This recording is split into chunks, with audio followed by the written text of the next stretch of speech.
We're going to get started in just another minute or so at 1:30. But while we're waiting, take a moment, open up the Q&A and introduce yourself. Where, tell us your name and where you're calling from.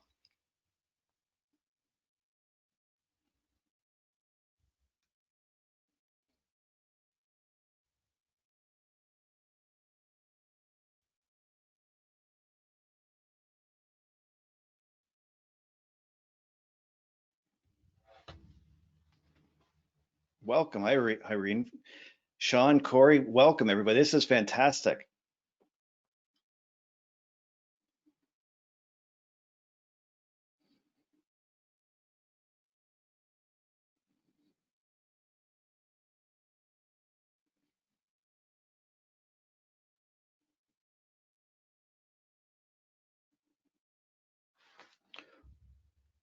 Well, while everybody's introducing themselves, welcome. I'm so glad you're here. Welcome to today's Into It QuickBooks webinar series. My name is Jeremy Miller, and I will be your host. I'll be your speaker. And today, I'm going to take you on what is going to be a really deep dive on brand messaging and brand marketing. So as we get started off, take a moment, introduce yourself in the chat, tell us where you're from. But let me just take a moment to introduce myself. As I said, my name is Jeremy. I am the founder of Sticky Branding. And I have written a couple of books, both Sticky Branding and Brand New Name. But today, what I want to work with you on is to give a ton of value and a ton of insights into a concept called simple clarity. And simple clarity is really the core of your brand messaging. And what you're going to learn today is how can you describe your business and sell your business in 10 words or less. Isn't that amazing? But before we get into this, let's just take a moment to set a bit of a social contract. We have all become so familiar with Microsoft Teams and Zoom and webinars over the last few months, but how do we create this really engaging experience? So as you're introducing yourselves, I want to just try and level us up. This Q&A area is our dialogue box to chat. So I'd love to see if we can create a two-way dialogue. So what we can do through today is, as I'm sharing some ideas, some stories, feel free to comment, add your insights, add your experiences, and share what you are learning as we go through this. And at the end, we're going to do a Q&A. And in this, I'll try to answer as many questions as we can within time. But let me start this off by really posing a broad level question. What is your number one burning marketing challenge? In the Q&A, take a moment and think about this for yourself. Everything's changed this year after coronavirus. So what is your number one burning marketing challenge for today or over the next few months? And what could I help you out with? So if you could post some of those questions into the Q&A section, that'd be amazing. And this is what we're going to try and do. We're going to have this interactive session. And my commitment to you is I'm going to bring you as much value as I can. And we're going to try and work together to create a really meaningful experience here. Because this is very much this brave new world that we're in. We're going to look back at 2020 as having this very clear dividing line, BC, AC, or before coronavirus, after coronavirus. And we've all gone through this. All of us have this shared experience where everything in our lives has shifted and changed so much this year. But for me, this moment, especially going back to March of this year, hit me at a very deep and visceral level.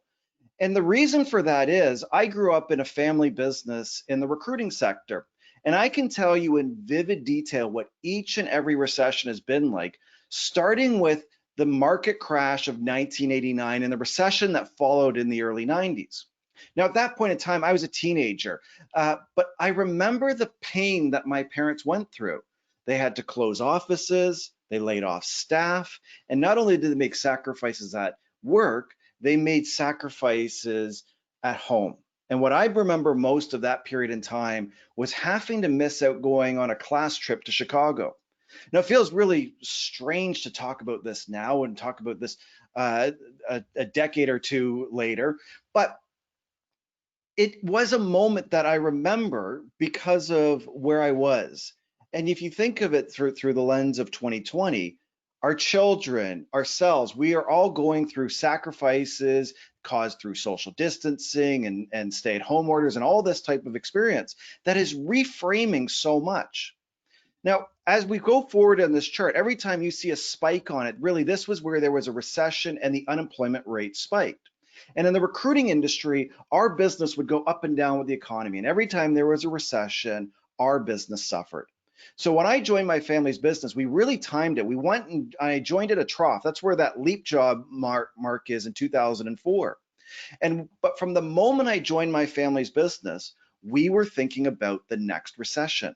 We didn't know when it would hit. We didn't know what would trigger it. We just knew through our history that there was another one around the corner. And from the moment I joined my business, that family business, we were planning and thinking of how we would never deal with the pain and suffering that we had gone through in the past. And in the Great Recession of 2008, 2009, when the rest of my industry was cratering, my business thrived. We were bringing on a new customer per week on average, and we were able to really grow the business. And the success of that actually allowed me to sell my family's business in 2013 and transition to what I do today, which is work with organizations around the world to create sticky brands. Now, I have not shared this slide or this story before March of this year. It was never relevant. But as the sequence of events hit in early March, it changed everything. And I can remember the dates just clear as day. On March 11th was when the travel advisory bans were announced. That was a Wednesday. That was when the NBA season was canceled. By Friday, that was when the rest of the sports teams were canceled, but that was also when was the last time we saw many of our friends and colleagues. And by the Monday, Tuesday of that next week, the 16th, 17th, we could already see the layoffs happening. And this pulled back all that muscle memory that I had grown up with. And I went to my clients in that very, very early stage of the pandemic, and I said, look, we are being flung into a recession and we need to get ahead of this thing quickly. And I shared my story with them. We shared the strategies that we used within my family's business. And we really started to pivot and look at new ways to thrive and grow our businesses this year. And out of that, I changed my entire approach and thinking, especially when it comes to my business, Sticky Branding. Before coronavirus, I would say Sticky Branding is a strategy consulting firm. We help companies grow sticky brands. Today, what we have been saying is Sticky Branding helps companies recover the customers and revenue taken by COVID-19, and we help you slingshot your business out of this crisis so that it's stronger than ever. And this shift is really to highlight the kind of things that we're all going through today. Every company, every person has had to shift their value proposition and marketing strategies after coronavirus. And what that means for all of us is we have to be that much more deliberate and specific of how we tell our stories. And that's what I really want to highlight today is how do we go back to basics and tell our stories in a way that is credible and meaningful and moves the sales needle? Because this is actually really hard. Before coronavirus, the way I often described marketing was it looked a lot like Pee-wee hockey. It was a bunch of little kids skating around the ice, having a grand old time, but they never actually shoot on net. You watch these kids for a little while, it's hilarious. They're just going crazy. And to me, this is what marketing often looks like. Every customer is treated the same, every campaign is treated the same, and no one gets a shot on net. And what we really want to try and look at is how do we get better at this? And the problem that I think we all face today is how do we do that? And the thing that I can see is so specific in our marketing is that it's the way we talk. And you hear it, it's we are the oldest, we are the greatest, we have the best customer service. We. But please, please, don't wee all over your customers. Nobody likes to be weed on. And this is the greatest marketing challenge that all of us face. All of us have this propensity to use we in our marketing. And I'm making a joke here, but this is actually very serious. It's very real. Take a look at your own website and marketing collateral. Do you speak in you and I, or do you we? And if you're weeing, this is really a quick highlight to say there may be a flaw in your marketing, because this is the signal that people may not actually be connecting with you. And so what I'd like to share with you and teach you today is a concept called simple clarity. And simple clarity is the ability to describe your business and what makes it unique simply, succinctly, and in the language of your customers. And the ideal is to be able to do this in 10 words or less. And I'm going to share with you a whole bunch of tools and examples on how you can do this. And if you stick with me all to the end, I've got some free extra worksheets and guides that will help you out to implement these ideas as well. But I think simple clarity is the foundation of every brand. It's actually the first principle of my book, Sticky Branding. This is how important I believe this concept is, because when you gain clarity, you make your brand more findable, more referable, memorable, and desirable. And it's the foundation that sets everything up. So let's look at a couple brief examples. The first is big ass fans. In 3 words, you would know exactly what these guys do. They make big ass fans. And I love the whimsy and fun of this brand, but it's so clear. The company was actually started as HVLS Fan Company, but their customers kept calling them up and asking, hey, are you those guys that sell those big ass fans? And after a while, management took notice of this and they leaned into it. And as a result, this has become one of the most iconic B2B brands out there. The company's been featured at Dreamforce, which is Salesforce.com's annual user conference. I actually wrote about them in my latest book, Brand New Name, and told the story of just how they've grown. But in 3 words, you know exactly what this brand is, and it makes it sticky. Let me give you another example. Patriot Software.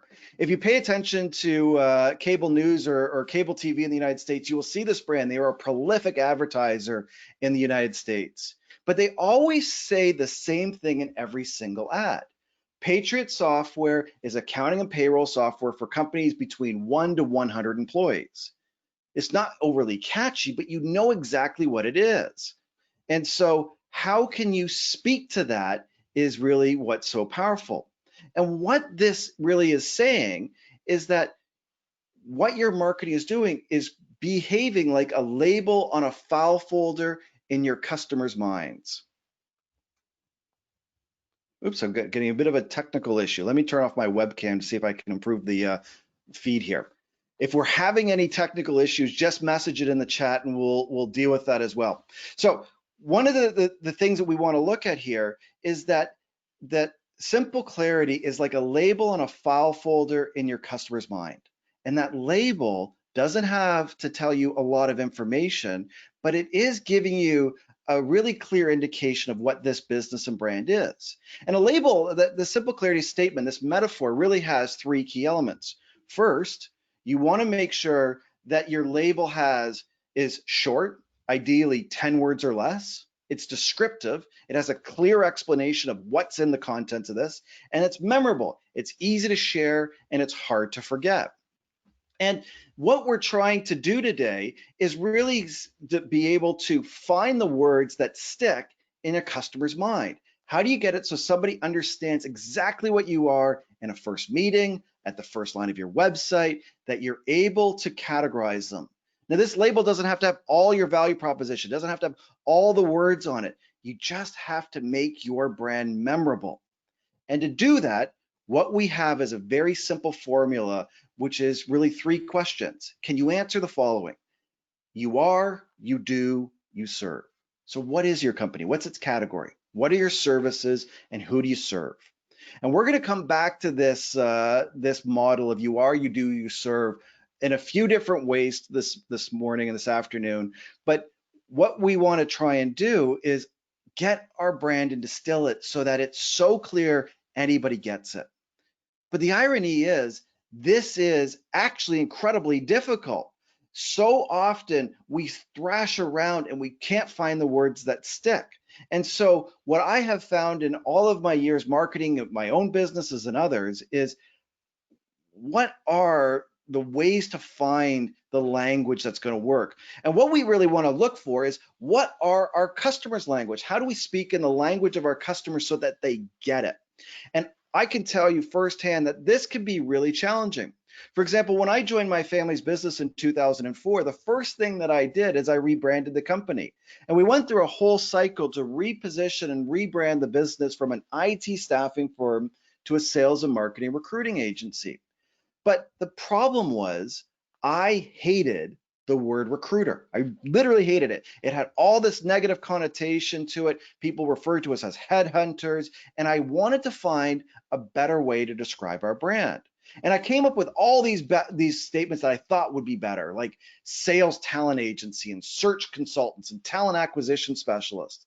And it actually proved to be the worst because I would go out and I would meet somebody and I'd say, "Hi, my name is Jeremy. I'm from Leap Job. We are talent acquisition specialists." And they would literally look at me like I was cross-eyed. They'd go, "Oh, that's cool." And maybe they were polite and they changed the subject and they talked about something else, or maybe they just didn't care and they'd move on.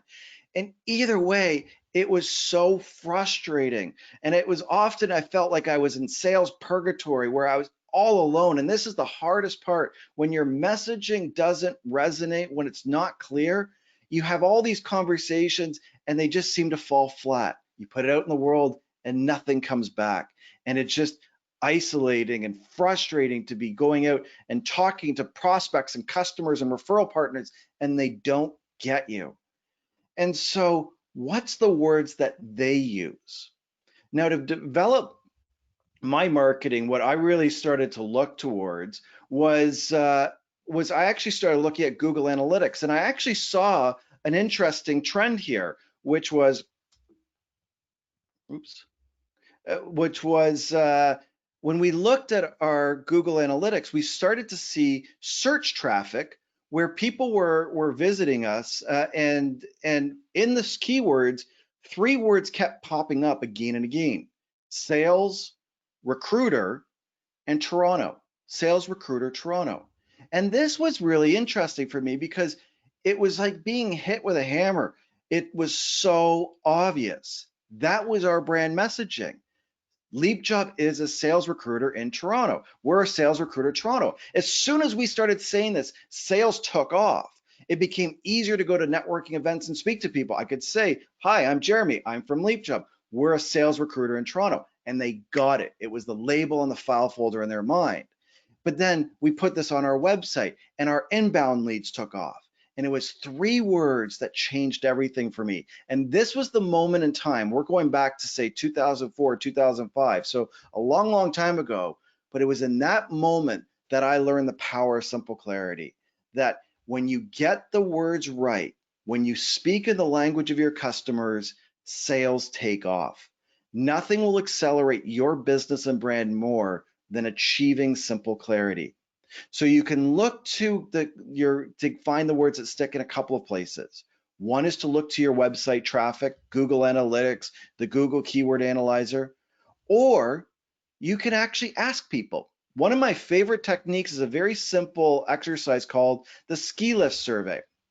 And all you do is you create a survey that premises it that you are taking somebody to imagine that they are on a ski lift with a person. And as they're going up the lift, they have 10 minutes. And just imagine that you spark up a conversation. The person next to you is really, really nice. And they ask you about your business. And they start to tell you a little bit about them. And what they ask you are really three questions. Tell me about your business. What is it? What kind of clients do you work with? And how do you help them? And if you can put this together in a simple little survey, then share it out with your team. If you have employees, send it out to all of your employees and ask them to answer how they would respond to this person on the chairlift. And in that, you start to get language. You can even take this out to your customers and referral partners to help them describe the words that they would use to help tell your story. And when you get that language back, put it into a word cloud. Here's an example from Fifth Story, which is a content marketing agency in Toronto. Now, when we did the ski lift exercise, we sent this out to all of their team as well as several of their customers. And out of it started to come a few keywords. Content marketing company were the big ones.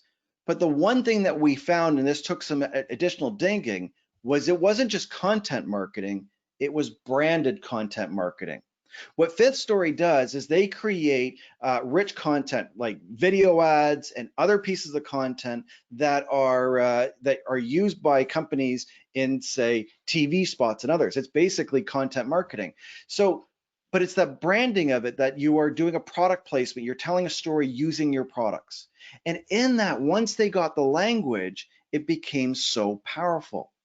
And the key to all of this is to be listening. Listen to your customers, listen to the words that they say, because they will give you a lot of insights into the words they expect.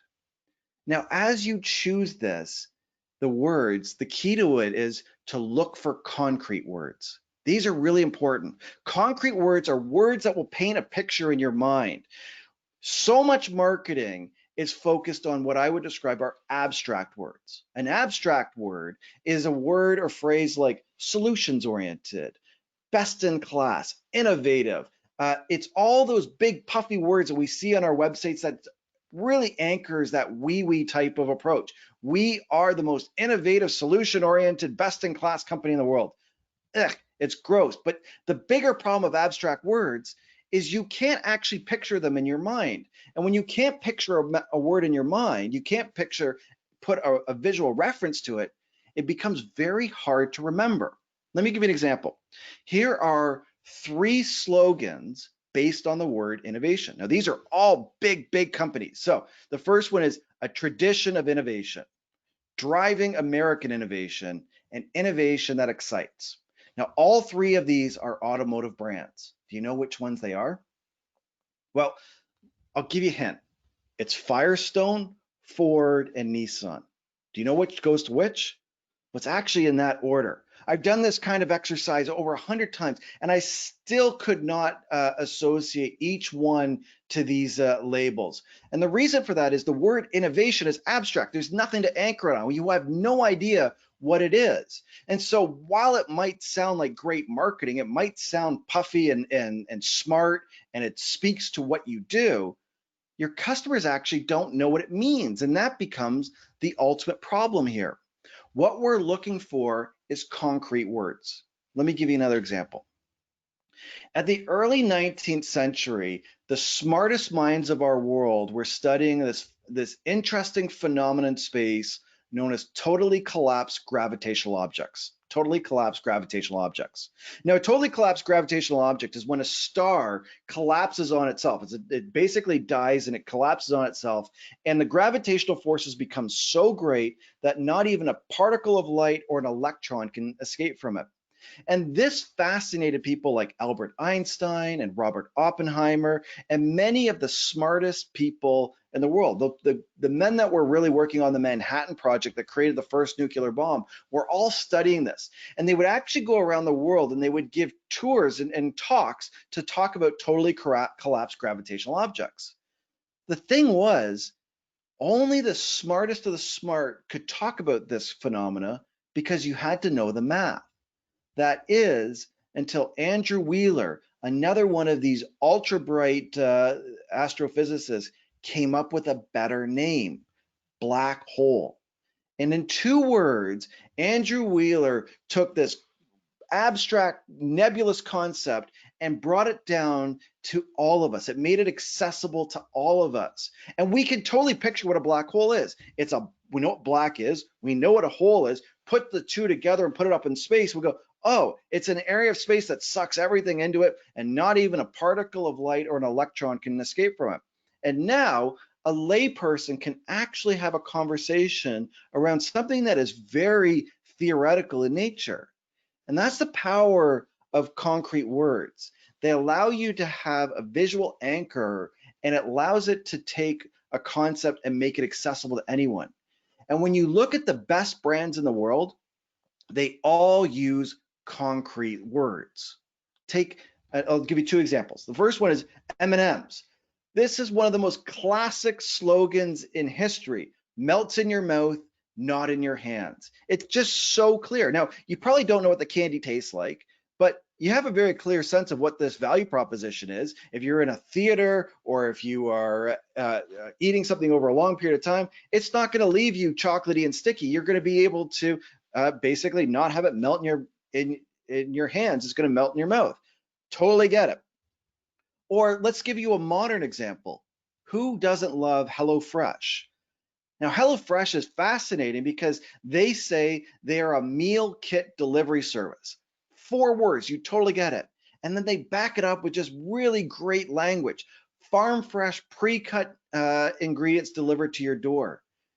This just is in your mind, you fully can see all of these elements. You know what farm fresh is. You could just imagine that this is the nicest, ripest fruits and vegetables. It's pre-cut and washed. Who doesn't love that? And it's delivered right to your door. You don't have to think, and that becomes immediately memorable.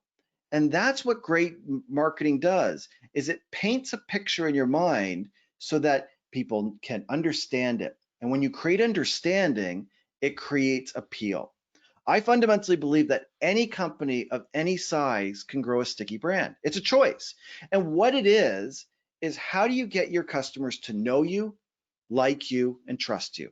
And when your customers know you, like you, and trust you, they will choose you first. And that's what makes your brand sticky. And the foundation of this, though, is making them memorable. And to make it memorable, it's got to be clear. So let's take this idea of concrete words and push it even further. The next principle here is just the facts.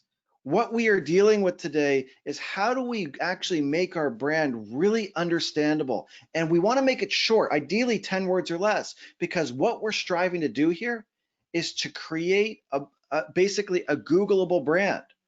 Google has changed all of our marketing. When you look at classic marketing slogans and taglines like melts in your mouth, not in your hands, or a diamond is forever, this was some of the best copywriting and marketing of a generation. And Google broke all that because we don't search a diamond is forever. We look for a wedding ring or a diamond wedding ring in Oakville, or we look for very specific things in order to find what we're looking for. And as a result, we are thinking in categories, we're thinking in terms. So you could be a bookkeeper that works with small businesses in Kelowna. Got it. That's what the phrase and description of you are, you do, you serve. Or maybe you are an accounting firm that specializes on working with multi-generational family businesses. You are being clear so that people can find you. And the way we find things is by thinking in terms of Google. So let's take this you are, you do, you serve and break this down into an example here. I'm going to introduce you to Shift Coaching. Now, rather than telling you the story, let's use the simple clarity formula in order to understand this brand.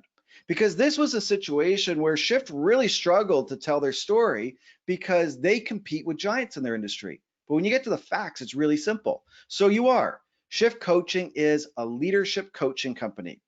You do. They help managers and leaders perform more effectively in their jobs. You serve.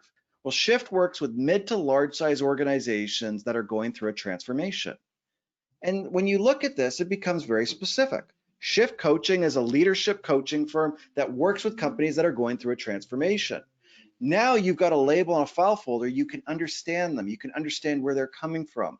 And in that, it makes their marketing so much easier because now they can tell their story and speak with authority.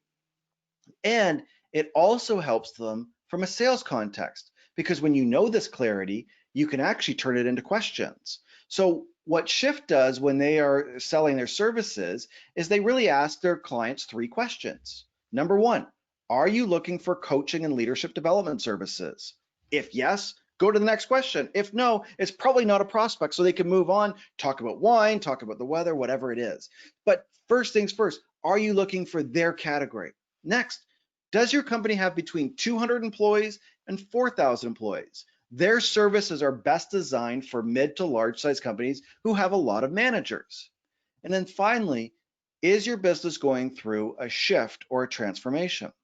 And this is actually the key question here because Shift is competing against giants in their industry, but what really separates them, what they do better than anyone else is work with organizations that have to shift their culture. And these could be government entities that are going through a regulatory change. This could be private sector businesses that are going through a merger and acquisition, or it could just be companies that are dealing with disruptions in their industry. After coronavirus, we're all dealing with these disruptions, so Shift has been busier than ever. But what they do brilliantly is coach managers to be more effective and help them change the culture of their organization. And by being clear on that, they're able to actually be that much more effective in their marketing. So you try this out. We can actually put this into the chat.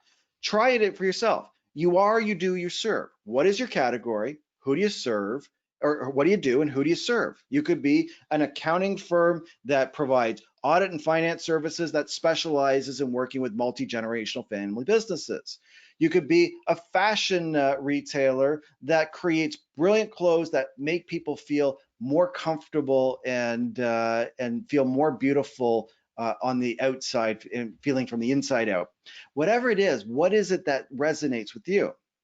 Now, what I'm going to share with you is not only you are, you do, you serve. Let me give you one other way of doing this, because we're going to try and pack in a whole lot of insights here. And this talk today is recorded, so you'll be able to come back and reference these ideas as well. But you could also try a simpler version of this. For example, you could try just saying your category plus your passion. I am an accountant that specializes in working with multi-generational family businesses. I am a fashion retailer that loves to make people feel beautiful on the outside. And what this is really saying is, this is what I am, and this is what makes me different. And this is a simpler way to get there. So you are, you do, you serve are the basic building blocks, but this is another way to think about it. What is your category? What are you? And then what are you brilliant at? Let me give you an example. Cardinal Couriers is a logistic or courier company that specializes in pre-8 a.m. package delivery. That's what they do. If you go to their website, you will see pre-8 a.m. is repeated ad nauseum on this website. That's what they do. That's their specialization. And they do that better than everyone else. And it's a very clear niche. They're competing against giants like UPS and DHL and FedEx. But what they can do better than anyone else, more cost effectively than anyone else, is having your packages available and delivered to you overnight.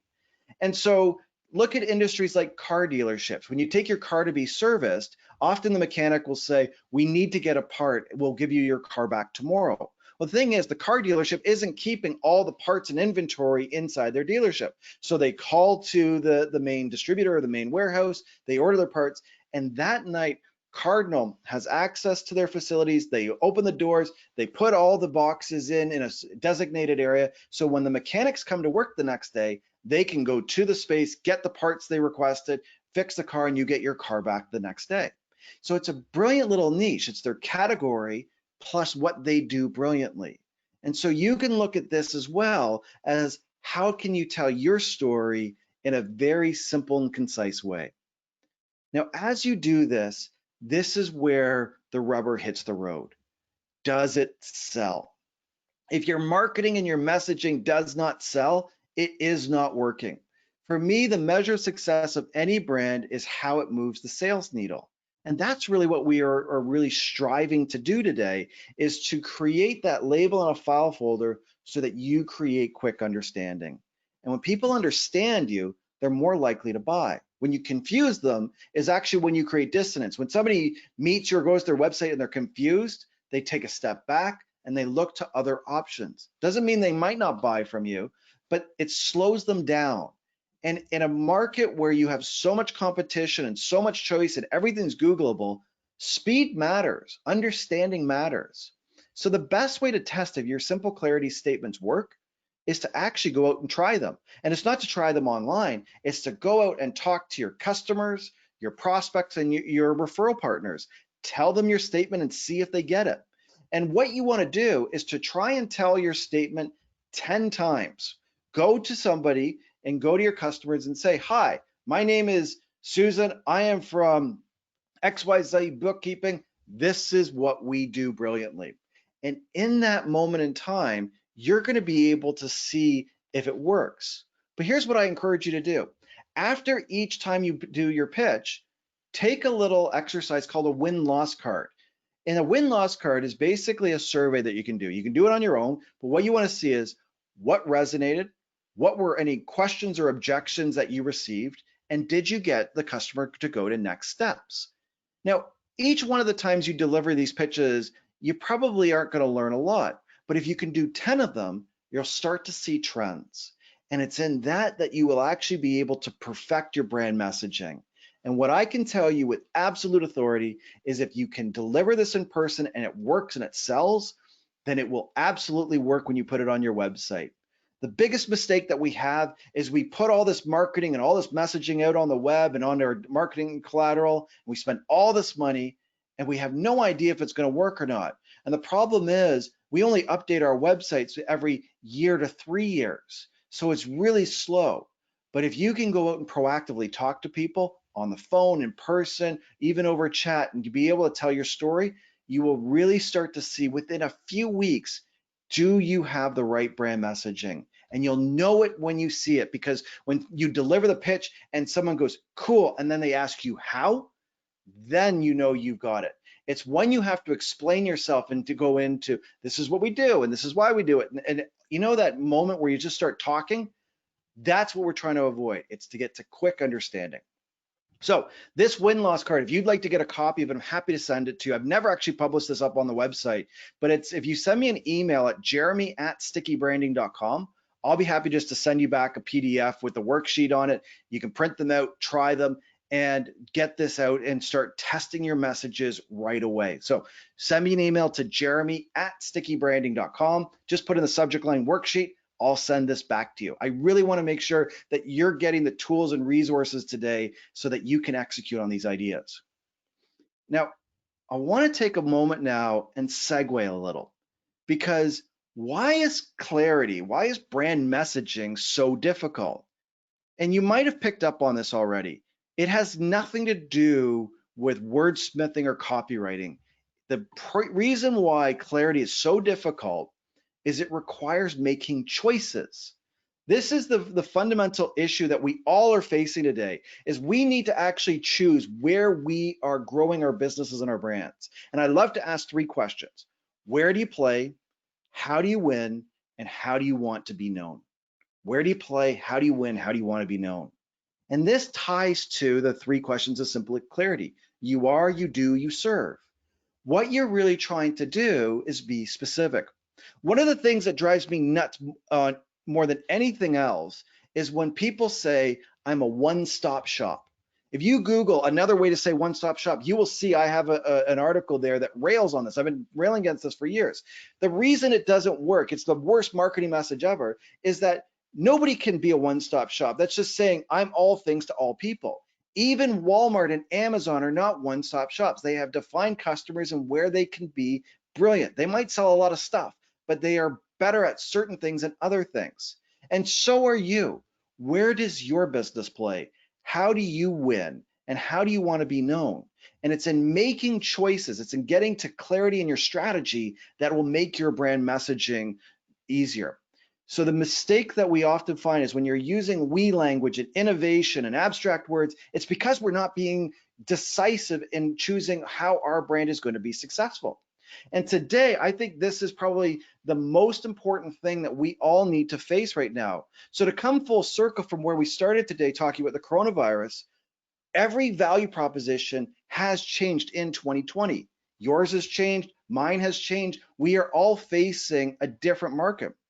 And we need to be able to adjust our language and our approach to speak directly to our customers and their needs after COVID-19.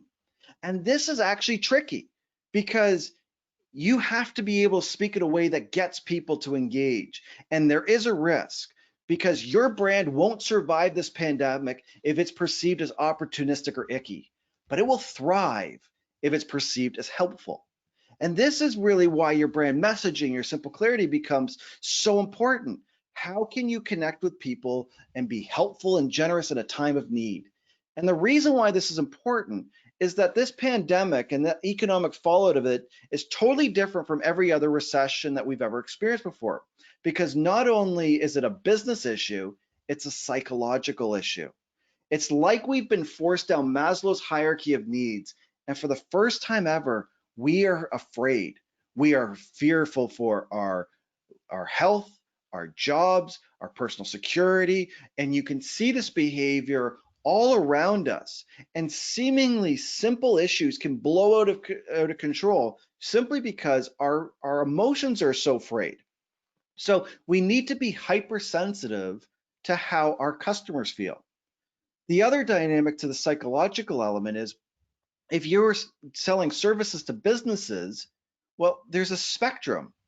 What we are seeing today is some companies are thriving while others are surviving. And we see it as a spectrum of leading to bleeding. If you are selling personal protective equipment, wow, you hit the lottery. This has been an amazing year. But if you're in a restaurant or in hospitality, this has been a nightmare that you could be bleeding. Now, for most companies, we're somewhere in the middle, stable to slipping. But no matter where you are on that spectrum, you need to be taking a note of where your customers are. How are they feeling? What's their emotional state? What are they experiencing? And then what's the state of their business? And in this, we need to be truly empathetic to their needs. What great marketing does is connects with people in a way that they understand you. And in this, we are trying to create this time and this connection so that we are hyper relevant. And when you do this, you're starting to see there are immense opportunities. I think right now we are sitting in one of the greatest entrepreneurial opportunities of a generation. It's been truly remarkable. And all around us, we are seeing green shoots of opportunity. And this is really your opportunity. Now, in every recession, in every economic or natural disaster crisis, any crisis of any kind, we see green shoots. And a green shoot is new needs emerging. Today, we are communicating on Zoom and Microsoft Teams. We're social distancing. We're using e-commerce more. And these are all examples of green shoots. But let me give you an example, and we'll build this out a little bit. In the 2002, 2003 SARS pandemic in China, it convinced millions of people to embrace social distancing, just as we are today. But the green shoot of this was millions of people embraced e-commerce a decade before the rest of the world. China was the first country to truly get online, and that created a boom and a market opportunity for Alibaba to create one of the largest e-commerce companies in the world. At the start of the 2002-2003 pandemic, they were a 400-person company, still pretty large. Now they're a multi-billion-dollar company that rivals Amazon. And we are seeing the same things in North America. We are all going through a shift. We are experiencing e-commerce, we're using online conferencing, and many of today's needs are going to become tomorrow's markets. Just take curbside pickup as an example. Before the pandemic, many of us had never tried curbside pickup. Now that you've tried it, can you imagine having it taken away from you? That's really the thing here. And in all of our businesses, we are seeing the same thing. This goes so much further than simply e-commerce and Zoom meetings. Every industry is experiencing new needs and green shoots of opportunity. Let me give you a very random example here. Since the start of the pandemic, construction workers have been walking off job sites because, well, they perceive their porta potties as unhygienic. Now, at the best of times, a porta potty is not a place that you want to hang out in. It's not a comfortable space. But after COVID, these places can be downright deadly.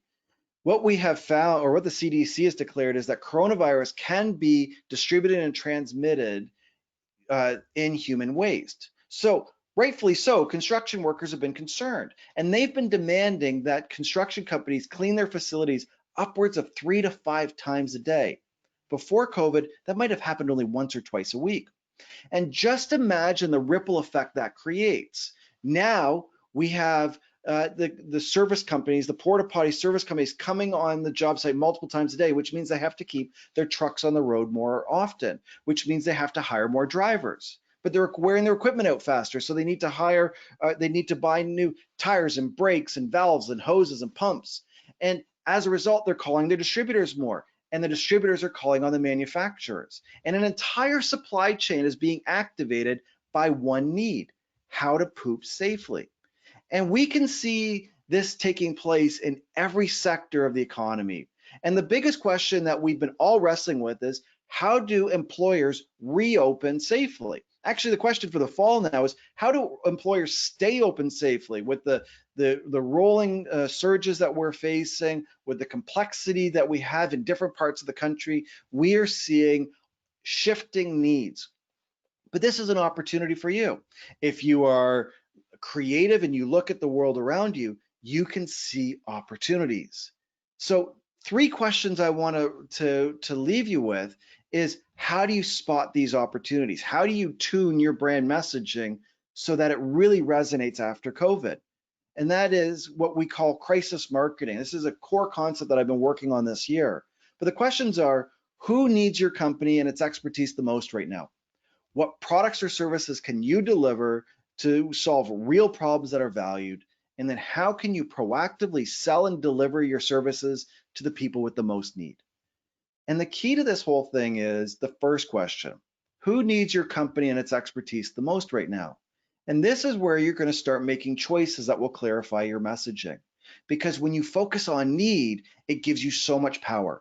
Your brand will never be perceived as opportunistic or icky if you are trying to be helpful, if you're trying to help people solve real problems. But the other piece of this, as you focus on need, you will find opportunity, because new needs are green shoots. And when you focus on these and when you market a message towards these, you will start to find immense opportunities all around you. And so what I'd like to really challenge you with today is how to go about doing this.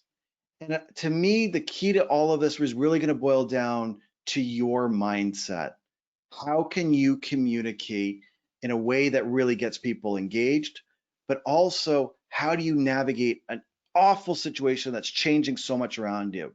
And what I have seen throughout this pandemic is that the entrepreneurs and the business owners and the leaders that are doing best have a warrior mindset. And in this, what we want to say today is, I'm not saying that a warrior mindset is how you lead and how you manage. It's not meant to be a top-down patriarchal thing. It's really, how do you conquer your amygdala and that fight, flight, or freeze response? How do you engage with people in a way, or how do you navigate yourself in a way that allows you to punch back and to take advantage of what's going on around you? Because I fundamentally believe this is the greatest entrepreneurial opportunity we're ever going to get. The playing field has been leveled. Our customers want us to be successful. We have access to funding, and you can innovate and experiment. If somebody says to you, well, that's not what you do, you can say that was before coronavirus. After coronavirus, you have carte blanche to change your brand messaging, to change your positioning, to change your story. And it's all going to boil down to how you navigate this situation. Since the start of this crisis, I've been saying for myself that I feel like I have been preparing for this moment my entire career. And I do, from the experience I had working inside of a family business to the work that I've done at Sticky Branding over the last 10 years, this has been some of the most purpose-driven months of my life, working with companies to help them navigate and come out of this crisis stronger than ever. But I can also tell you, through a little bit of hubris and fear, that I've also been pushing myself. Since the start of this crisis, I've been saying, F this virus. This is going to be our best year ever, and it will. We are going to conquer the obstacles. We're going to punch back. We're going to fight. We're going to serve our customers better than ever. And you will too. I'm convinced of this. I really do believe that the world needs you and your company more than ever right now. And this is why your messaging and your branding is just so important. And the key to all of this is to be helpful and to move fast. Now, what I'm going to do, we're going to pause and flip the room for some Q&A in a moment. But before I do that, let me just put out one more offer. So if you already sent me an email for the win-loss card worksheet, amazing. I'm going to put in one other piece. To go with what we've just talked about on crisis marketing, I've just put out an ebook called Crisis Marketing that shares lessons from the first 4 months of the pandemic. It's actually available up on my website, but if you send me that email, jeremy@stickybranding.com, uh, and put in the subject line worksheet, I'll send you both the win-loss card and this ebook so that you can be putting your ideas into place. All right, let's take a moment now, and I see the chat has been going along. So if you have a question, feel free to post it in the chat. Let me try and take a moment to take a look at these. And I'm going to navigate and look at this as well.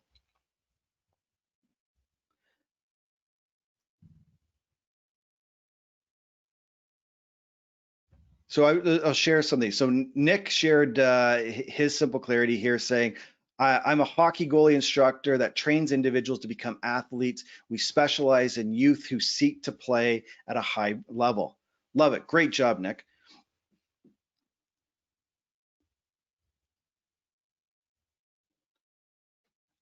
Steven's put in one here, a fashion designer creating custom handmade leather goods in Calgary.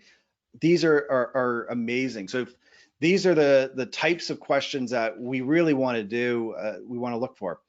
Again, if you have any questions, feel free to post them. Let me try and go up to some of the previous questions here.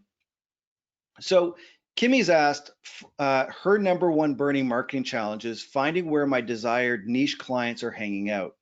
This is a great question, Kimmy, and what I'm actually going to give you is a slightly different way to think about this, which is who knows about your clients or your clients' needs before you do.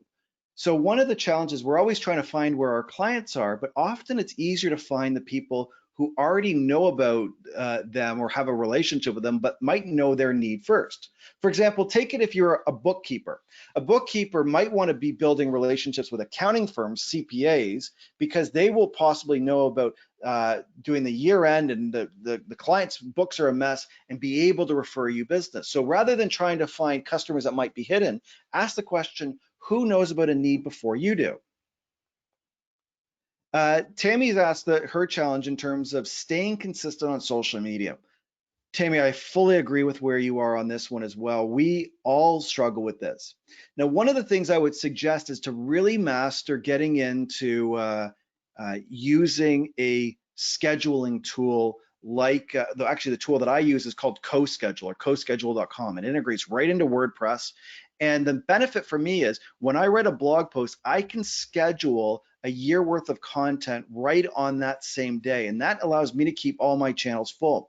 So I really think that keeping social up to date and constant is more a question of scheduling than trying to be live posting, because we never have time in our day to fill this up.